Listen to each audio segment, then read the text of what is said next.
Oke, jadi kali ini kita akan membahas Honda City tipe E tahun 2015.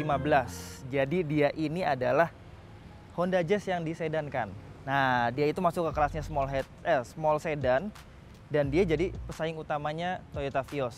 Jadi buat teman-teman yang lagi nyari city car second gitu ya, daripada nyarinya hatchback terus gitu ya kayak Jazz, Yaris dan lain-lain, coba deh teman-teman pertimbangin Honda City ini. Karena dia itu punya berbagai kelebihan dibandingkan dengan Honda Jazz yang jadi hatchbacknya dari si Honda ini. Nah, pertama, dia itu kan kelasnya small sedan ya. Jadi secara kasta dia pasti sedikit lebih tinggi dibandingkan hatchback. Kedua, dia ternyata lebih mewah dan lebih nyaman dibanding Jazz. Dan ketiga, harganya pun juga harga secondnya itu masih di bawahnya Honda Jazz. Bedanya sekitar 15-20 jutaan lebih gitu ya. Nah, City yang lagi kita review ini kan tahun 2015 ya. Ini dijual di harga 174 juta rupiah. Dan kalau teman-teman mau lihat unitnya, teman-teman bisa masuk websitenya karsam.id atau langsung samperin aja di Karsam Experience Center di Puri. Jadi mobil ini harganya 174 juta. Kalau dibandingin sama Jazz di tahun yang sama, itu Jazz itu masih di kisaran sekitar 190-200 jutaan lah. Jadi emang ini jadi pilihan yang lebih murah. Buat tahu detailnya langsung aja simak video berikut ya.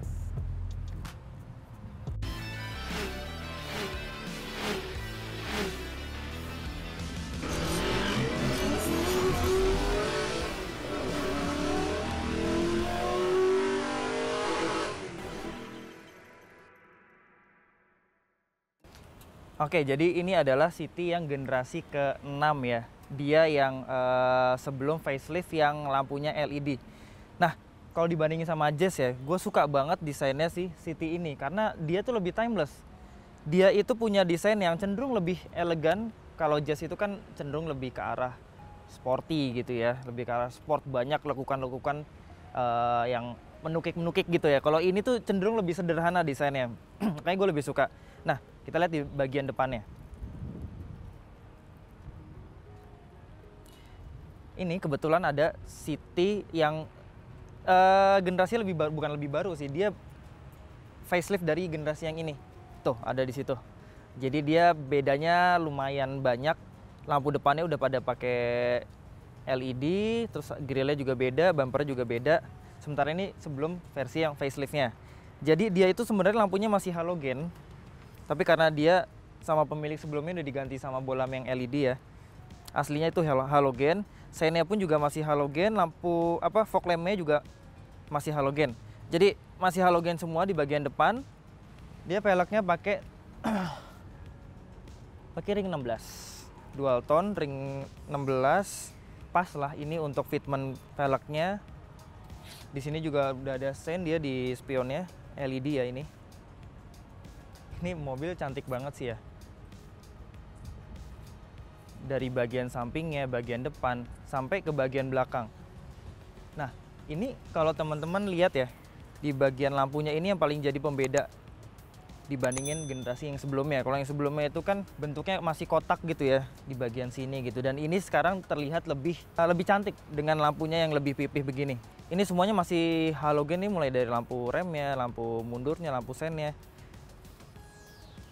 Dan kalau kita buka di bagasinya, oh ya dia udah pakai shark fin antena ya, jadi lebih minimalis. Nah, kita lihat bagasinya ya. Jadi untuk buka bagasi itu bisa dari remote juga, tinggal tekan yang lama. Tapi dia belum bisa kebuka semua langsung, jadi tetap harus kita dorong. Bisa juga buka dari sini ya, pakai tombol elektris.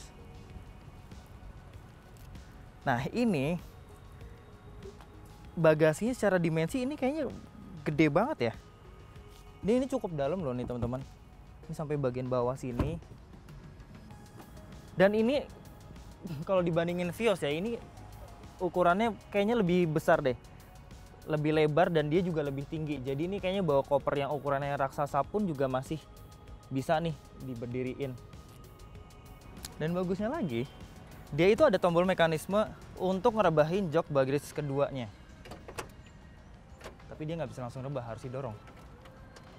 Ya, praktis nggak praktis sebenarnya. Cuma at least kita nggak perlu pindah ke bangku baris kedua untuk ngerebahin.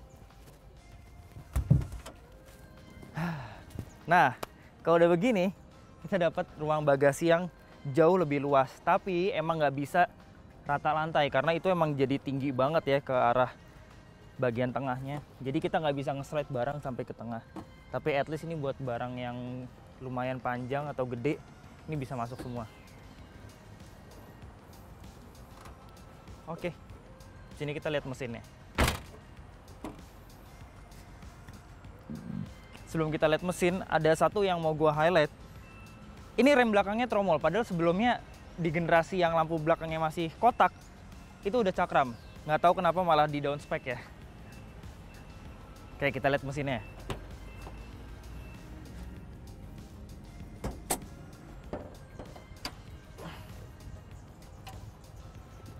Ini bagus ya, udah ada peredamnya di sini. Dan dia itu pakai mesin yang sama punya Jazz 1500 cc iVTEC. Dia punya tenaga 118 horsepower dan torsinya 145 Nm kalau nggak salah ya. Dan ini mesin yang emang udah terkenal banget di Honda.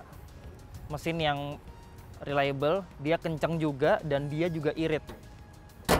Dan kalau dibandingin pesaingnya, ini juga jadi mesin yang paling bertenaga. Nah, habis ini kita lihat dalamnya. Cuma sebelum masuk ke dalam, mau ngasih lihat kuncinya nih. Kuncinya kayak gini. Dia udah smart key, udah keyless entry. Oh, tapi dia spionnya belum langsung ngebuka gitu ya. Kalau kita ini. Kalau dikunci pun juga dia nggak langsung ngelipet. Dan dia bisa lewat remote maupun bisa lewat tombol di sini. Kita kalau mau buka, masukin tangannya aja gini, sensornya langsung ngedetect untuk nge-unlock mobilnya. Kita masuk. Oke, jadi dia udah dapat engine start stop button.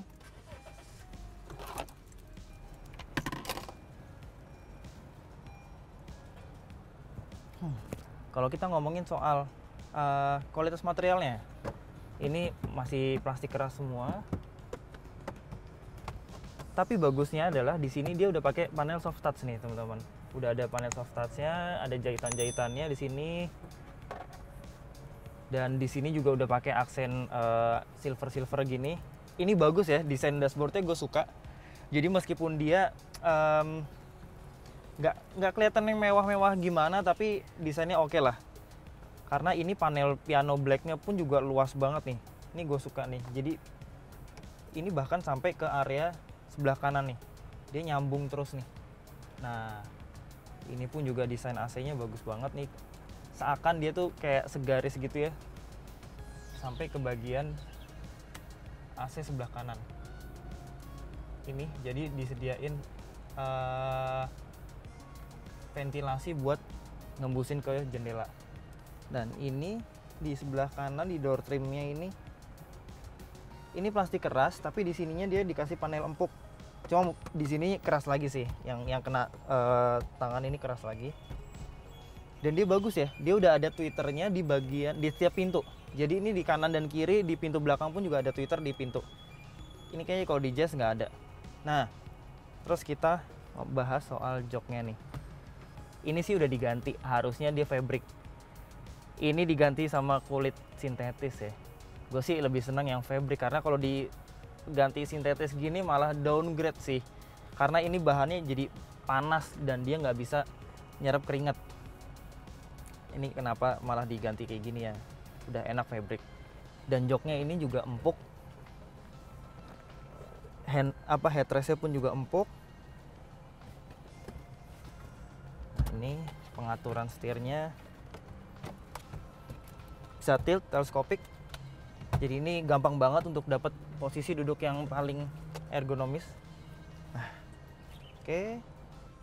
Nah, cuma yang sayang ini setirnya tuh malah belum dilapis kulit sama sekali, sementara yang di Jazz itu udah dilapis kulit. Sayang banget ya, ini justru kan kastanya sedikit di atasnya Jazz yang harusnya dia bisa lebih mewah, ini malah turun gitu. Ini sayang banget gitu. Ini interiornya udah cukup mewah, bagus, tapi di setirnya malah belum dilapis kulit.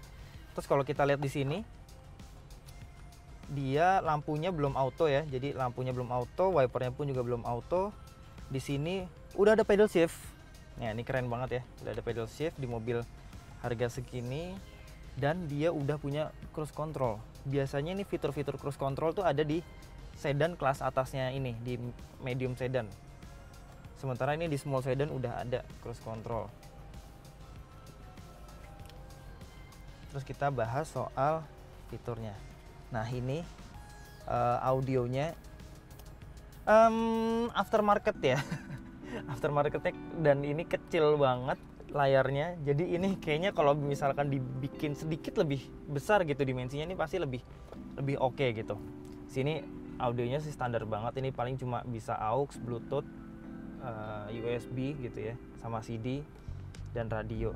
Nah, yang keren justru di panel AC-nya nih. Ini kalau kita matiin, ini bener-bener clean, nggak ada tombol mechanical sama sekali, dan dia itu bener-bener flat hitam. Jadi kelihatannya bener-bener bersih banget. Baru pas kita nyalain, nah indikatornya nyala semua. Berikut juga untuk tombol touchscreen-nya ya.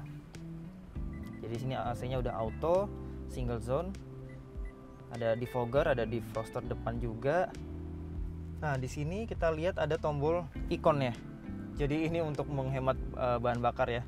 Dan ini yang nggak ada di Jazz, kalau nggak salah ada tombol VSA-nya alias stability control-nya. Terus sih ada power outlet 12 volt di sini. Ini transmisinya CVT, tapi nanti kita akan sedikit coba ya gimana respon dari mesin dan transmisinya. Sini dia udah dikasih armrest, tapi dia kayaknya agak kurang ke depan deh nih. Jadi agak useless ya. Ini terlalu jauh posisinya, dia nggak bisa digeser-geser. Oke, di sini lampunya masih halogen. Spionnya juga belum auto dimming. Di sini vanity mirrornya belum ada lampu. Oke, glove boxnya belum soft opening. Oh ya, ini pengaturan joknya bisa di naik turunin ya. Jadi ini gampang untuk dapat posisi ergonomis. Habis ini kita cobain bangku baris keduanya. Pertama kali yang bikin gue kaget duduk di baris kedua ini adalah ini kelegaan ruang kakinya nih teman-teman. Jadi ini dengan posisi mengemudi gue tadi dan tinggi gue 170 cm, ini masih dapat segini ruang kakinya. Bahkan ini kita masih bisa selonjorin lagi ke bawah ya. Tuh, ini masih jauh banget. Bener-bener gue nggak expect kabin bisa seluas ini di small sedan. Dan kedua, joknya. Ini joknya lebar banget loh. Buat untuk nopang sampai ke ujung paha ini pun juga masih bisa gitu tuh. Bener-bener ini bisa nopang. Dan ini empuk banget joknya, asli. Apalagi ini kalau belum diganti sama kulit sintetis ya, ini lebih empuk lagi.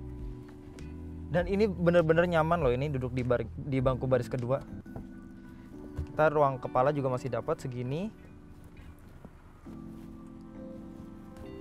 Dan ini kualitas materialnya di door trim juga masih sama kayak yang di depan. Di sini material plastik keras, di sini soft touch ya. Tapi di bagian armrestnya belum. Dan dia kalau dibuka itu bisa full kacanya sampai bawah. Ini bagus. Cuma belum auto ya dia. Nah, di kita masih dapat armrest juga di sini. Ini agak terlalu turun posisinya karena dia nggak ngelok, tapi dia jatuh gitu. Tapi at least ini udah ada armrest, udah bagus banget. Di sini udah ada 2 cup holder. Dan ini empuk banget juga ininya, armrestnya tuh. Lihat. Ini bener-bener plus. Kita udah dapat seat belt juga 3 titik di bagian yang sebelah sini, tapi yang di bangku tengah ini masih 2 titik. Dan kita juga udah dapat AC juga di sini, AC double blower. Yang biasa diatur ininya hembusannya. Dapat ini juga, tempat penyimpanan kanan kiri. Lampunya masih halogen. Nah, kalau kita gerak ke bagian tengah, ini pun juga tunnelnya nggak terlalu tinggi ya teman-teman, jadi ini nggak belum nyusahin lah untuk pindah-pindah. Dan ini bahkan di bangku tengahnya ini lebih empuk lagi dibandingin yang kanan dan kiri. Dan kita juga udah disediain headrest di sini. Ini sih oke banget ya, asli. Jadi ini mobil emang cocok banget buat nyetir sendiri. Dan kalaupun pengen pakai supir, duduk di sini pun juga masih oke banget. Ini masih lebih dari cukup gitu. Oke lah. Habis ini kita cobain dikit ya, gimana rasa mengemudinya.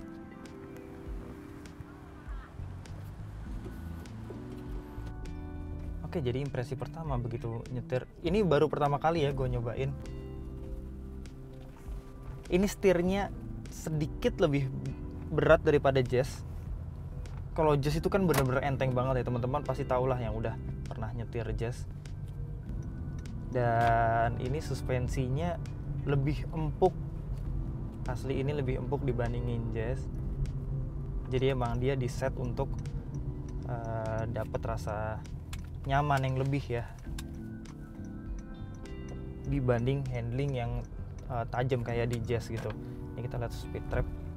Nah, rasanya pun juga dep. Dia nggak terlalu mentul-mentul kayak Jazz. Ini enak banget sih ini mobil. Asli.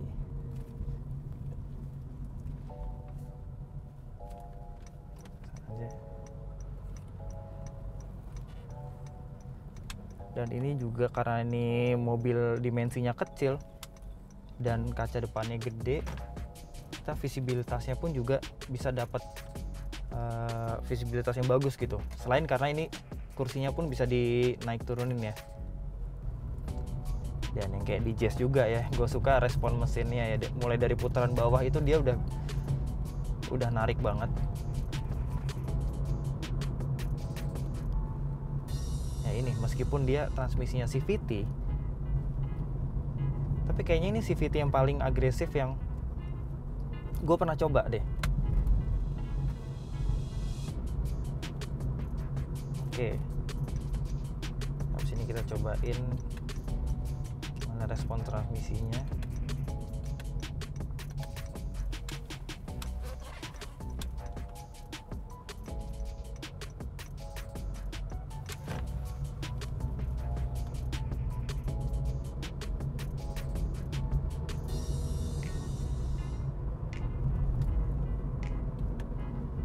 Kalau kita pakein pedal shift, dia bahkan mensimulasikan seolah ini tuh pakai transmisi manual.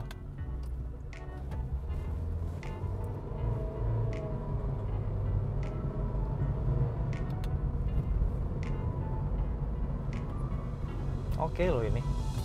Ini sih buat harian lebih dari cukup ya. Hal-hal apa aja sih yang mesti diperhatiin sebelum beli Honda City ini gitu. Jadi pastiin teman-teman untuk test drive dulu mobilnya, terutama di permukaan yang kurang rata kayak ini nih, di konblok gini, atau cobain di speed trap, polisi tidur gitu ya, untuk tahu apakah kaki-kaki dari mobil ini masih bagus atau enggak. Biasanya kalau udah umur segini itu suka ada bunyi-bunyi tuh, entah itu masalahnya ball joint, tie rod, dan berbagai macam lah di kaki-kakinya itu. Jadi pastiin itu teman-teman test drive, dan pastiin mobil ini pun juga punya service record di bengkel resmi. Nah, buat teman-teman yang mau beli mobil di Karsam di akhir tahun ini di Desember, itu lagi ada promo Mega Year End Sale, dan ini promo yang paling besarnya yang pernah Karsam buat. Jadi teman-teman bakal dapat diskon sampai ratusan juta rupiah. Jadi tunggu apa lagi teman-teman, langsung bisa samperin aja di Karsam terdekat, atau mampir aja ke websitenya Karsam di karsam.id. Jadi sekian video dari kami. Kalau ada komentar soal mobil ini, boleh kalian ketik di kolom chat atau di kolom komentar. Dan sampai jumpa di video-video berikutnya.